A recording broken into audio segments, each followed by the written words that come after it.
नमस्कार, मैं रचना शर्मा। चढ़ीगढ़ एमटीवी देख रहे सभी दर्शकों का स्वागत करती हूं। आप देख रहे हैं हिंदी के समाचार। समाचारों की शुरुआत से पहले एक नजर आज के मुख्य सुर्खियों पर।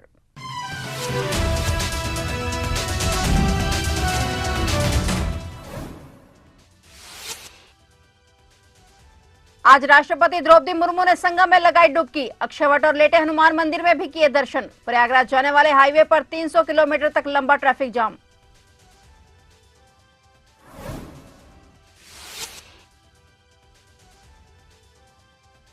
दिल्ली को मिलेगा नया चेहरा, दलित पर दांव खेल सकती है भाजपा। पीएम के अमेरिका लौटने से होगा फैसला।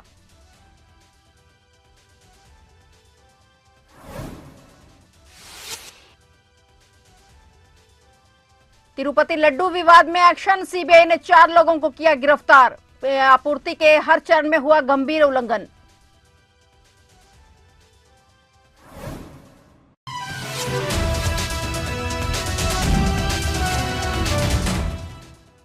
और अब समाचार विस्तार से। प्रयागराज में चल रहे महाकुंभ मेले में श्रद्धालुओं की भारी भीड़ उमड़ने के कारण हाईवे पर यातायात व्यवस्था चरमरा गई है। इस बार महाकुंभ में देश विदेश से करोड़ों श्रद्धालु संगम में पवित्र स्नान के लिए आ रहे हैं। मध्य प्रदेश से प्रयागराज जाने वाले हाईवे पर 300 किलोमीटर लंबा ट्रैफिक जाम लग गया। ये जाम इतना भयावह था कि कई श्रद्धालु 48 घंटे तक फंसे रहे। कई जिलों में पुलिस ने हाईवे पर वाहनों को रोक दिया और श्रद्धालुओं को सुरक्षित स्थानों पर रुकने की सलाह दी गई। पुलिस को अलग अलग जिलों में ट्रैफिक डायवर्ट करना पड़ा। इस भगदड़ के बावजूद संगम में करोड़ों श्रद्धालु डुबकी लगाने पहुंच रहे हैं। वहीं आज राष्ट्रपति द्रौपदी मुर्मू भी महाकुंभ में डुबकी लगाने प्रयागराज पहुंची। द्रौपदी मुर्मू देश की दूसरी राष्ट्रपति हैं जो कुंभ में स्नान करने आई हैं। इससे पहले 1954 में देश के प्रथम राष्ट्रपति डॉक्टर राजेंद्र प्रसाद ने संगम में स्नान किया था। राष्ट्रपति ने संगम में डुबकी लगाने के साथ ही अक्षयवट और लेटे हनुमान मंदिर में भी दर्शन किए। इस दौरान मुख्यमंत्री योगी आदित्यनाथ और राज्यपाल आनंदीबेन पटेल भी राष्ट्रपति के साथ मौजूद रहे। महाकुंभ में श्रद्धालुओं की भारी भीड़ उमड़ रही है और ऐसे में राष्ट्रपति और दूसरे वीवीआईपी के आगमन को देखते हुए प्रयागराज में ट्रैफिक और सुरक्षा व्यवस्था सख्त कर दी गई है। गौरतलब है कि महाकुंभ के 29वें दिन तक 43 करोड़ 57 लाख से अधिक श्रद्धालु संगम में स्नान कर चुके हैं।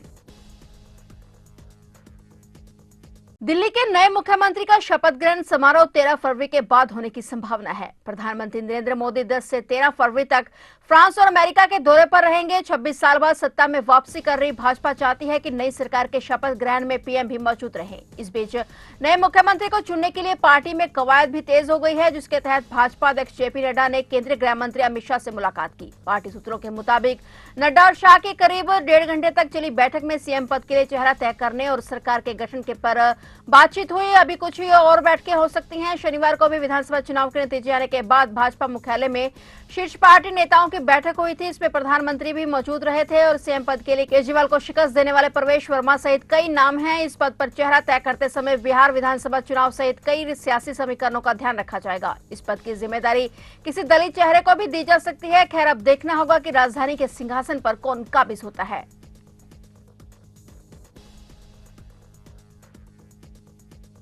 तिरुपति लड्डू विवाद में सीबीआई ने बड़ा एक्शन लिया है। सीबीआई के नेतृत्व में एक विशेष जांच दल ने श्री वेंकटेश्वर स्वामी मंदिर में श्रद्धालुओं को प्रसाद के रूप में दिए जाने वाले प्रसिद्ध तिरुपति लड्डू में कथित मिलावट के सिलसिले में 4 लोगों को गिरफ्तार किया है। उन्होंने बताया कि गिरफ्तार लोगों की पहचान भोले बाबा डेयरी के पूर्व निदेशक विपिन जैन और पोमिल जैन, वैष्णवी डेयरी के अपूर्व चावड़ा और एआर डेयरी के राजू राजेश शेखरन के रूप में हुई है। सूत्रों के मुताबिक एसआईटी जांच में घी आपूर्ति के हर चरण में गंभीर उल्लंघन का पता चला है और इसके कारण गिरफ्तारियां भी हुई हैं। उन्होंने दावा किया कि वैष्णवी डेयरी के अधिकारियों ने मंदिर को घी की आपूर्ति के लिए एआर डेयरी के नाम से टेंडर हासिल किए और टेंडर प्रक्रिया में हेरफेर करने के लिए फर्जी रिकॉर्ड बनाने में भी शामिल थे। सुप्रीम कोर्ट के आदेश पर सीबीआई ने पिछले वर्ष नवंबर में तिरुपति लड्डू बनाने में पशु चर्बी के इस्तेमाल के आरोपों की जांच के लिए 5 सदस्यीय एसआईटी का गठन किया था। भारत के प्रधानमंत्री नरेंद्र मोदी और अमेरिकी राष्ट्रपति डोनाल्ड ट्रंप के बीच मुलाकात होने वाली है और इससे पहले भारत अमेरिका के साथ संभावित ट्रेड वॉर से बचने के लिए कुछ अमेरिकी सामानों पर टैरिफ कटौती की योजना बना रहा है। रिपोर्ट के अनुसार 12 से 13 फरवरी को होने वाली इस 2 दिवसीय यात्रा के दौरान दोनों नेता व्यापार, रक्षा सहयोग और तकनीकी मुद्दों पर चर्चा करेंगे और इलेक्ट्रॉनिक, सर्जिकल, मेडिकल उपकरण और रासायनिक उत्पादों जैसे कई क्षेत्रों में टैरिफ में छूट देने की केंद्र सरकार तैयारी कर रही है। भारत की तरफ से टैरिफ कटौती का मकसद अमेरिका के साथ बेहतर व्यापार संबंध बनाना है और इन टैरिफ रियायतों का उद्देश्य ऐसे सामानों पर छूट देना है जिनके लिए भारत अमेरिकी आयात पर निर्भर है। इनमें डिश एंटीना और लकड़ी का गुदा शामिल है। यह कदम भारत की घरेलू उत्पादन योजनाओं के अनुरूप भी है। अधिकारियों में से एक के अनुसार मोदी ट्रंप बैठक का उद्देश्य अमेरिका चीन के बीच चल रहे व्यापार विवाद की तरह स्थिति से बचना है। ट्रंप के सख्त व्यापार नीतियों के तहत उन्होंने चीन पर 10% टैरिफ लगाया था, जिसका असर वैश्विक व्यापार पर भी देखा गया। चीन ने इसके जवाब में अमेरिकी ऊर्जा पर शुल्क बढ़ा दिया था।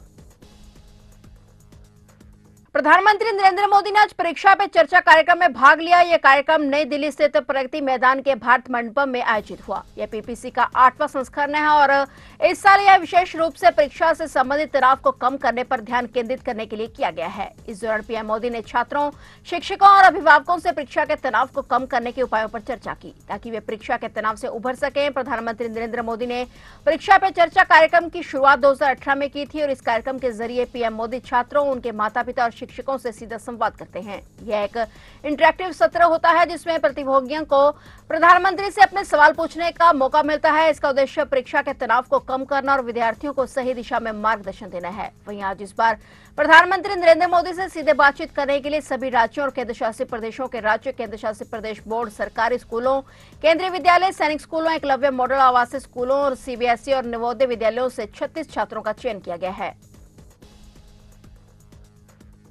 पंजाब मंत्रिमंडल की आज बैठक होनी थी जो किन्हीं कारणों की वजह से स्थगित कर दी गई है। ये बैठक अब गुरुवार 13 फरवरी को होगी। अभी तक बैठक स्थगित करने का कोई स्पष्ट कारण सामने नहीं आया है, लेकिन इस संबंध में जारी पत्र में कहा गया है कि मुख्यमंत्री भगवंत मान के नेतृत्व में 10 फरवरी को होने वाली पंजाब कैबिनेट की बैठक कुछ प्रतिबद्धताओं के कारण स्थगित कर दी गई है। अब यह बैठक 13 फरवरी को होगी।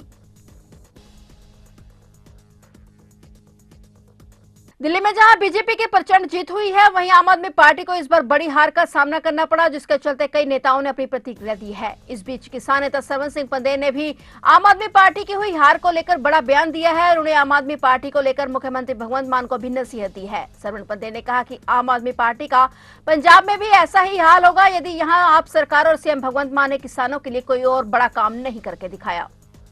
दिल्ली में हार हुई है, कोई जीते कोई हारे, किसान मजदूर का इससे ज़्यादा कुछ लेना देना नहीं है। ये कॉरपोरेट का खेल है जिससे उसको लगता है कि हमारा प्रॉफिट अधिक हो जाएगा, उस सरकार को वो सत्ता में लाते हैं। हम पंजाब के मुख्यमंत्री जी को कहना चाहेंगे कि दिल्ली से भी बुरा हशर पंजाब में होगा। जो आपके चाणक्य थे, पंजाब में कुछ रिटायर्ड अफसर हैं और भी लोग हैं, ये देख लीजिए सारी पंजाब की पुलिस फोर्स, सारा पंजाब आपने झोंका वहाँ पर, लेकिन जीत नहीं पाए। ये इससे भी बुरा हशर पंजाब में होगा। आप जितने भी आम आदमी पार्टी पंजाब के वो अपने बीच एकता करे, दिल्ली की ओर ना देखे, क्योंकि दिल्ली का मॉडल आज फेल हो चुका है। बेशक आपके नेशनल कन्वीनर क्यों ना हो, आपकी उनको बात माननी पड़ेगी, आपकी पार्टी का प्रोटोकॉल है, उस पर हम कोई टिप्पणी नहीं करना चाहते। लेकिन भगवंत मान जी काम करे के बगैर पंजाब से जीतेंगे नहीं। हम ऐसा नहीं चाहेंगे अब आप क्षेत्रीय पार्टी बनते जा रहे हो, फिर ये भी चली जाए, लेकिन आपको पंजाब के किसान मजदूर की समस्याएं और आम लोगों की समस्याएं जो आप हल नहीं कर सके, उसको हल करने के बारे में सोचना चाहिए। धन्यवाद। महाकुंभ में हर दिन भारी संख्या में श्रद्धालु पहुंच रहे हैं और संगम में डुबकी लगा रहे हैं। भारी भीड़ होने के कारण कई हादसे भी हो रहे हैं। महाकुंभ से लौटते समय उत्तर प्रदेश के फतेहपुर और सोनभद्र जिलों में हुए सड़क हादसों में 9 श्रद्धालुओं की जान चली गई, जबकि 20 से ज्यादा लोग घायल हो गए। ये हादसे अलग अलग स्थानों पर हुए। सोनभद्र जिले के बमनी अंबिकापुर मार्ग पर 2 अलग अलग सड़क हादसों में 5 श्रद्धालुओं की मौत हो गई और 8 अन्य घायल हो गए। पहला हादसा बोलेरो और ट्रेलर की आमने सामने की टक्कर में हुआ। इस हादसे में एक ही परिवार के 4 लोग, जिनमें दंपत्ति और 2 अन्य लोग शामिल थे, उनकी मौत हो गई। ये सभी लोग महाकुंभ स्नान करने के बाद छत्तीसगढ़ के रायगढ़ लौट रहे थे। इस हादसे में 7 लोग घायल भी हुए हैं। वहीं दूसरा हादसा 2 बसों के बीच टक्कर में हुआ है और इस हादसे में ओडिशा के एक श्रद्धालु की मौत हो गई, जबकि उनकी बहन घायल हो गई। फतेहपुर जिले में प्रयागराज कानपुर हाईवे पर एक हादसा हुआ जब एक एसयूवी ट्रक से टकराकर दुर्घटनाग्रस्त हो गई और इस हादसे में कासगंज के अमन और मैनपुरी के राहुल की मौत हो गई। तो आप देख रहे थे हिंदी के समाचार और नए समाचारों के साथ फिर से हाजिर होंगे। तब तक के लिए देखते रहिए चढ़ती कला टाइम टीवी और मुझे दीजिए इजाजत। धन्यवाद।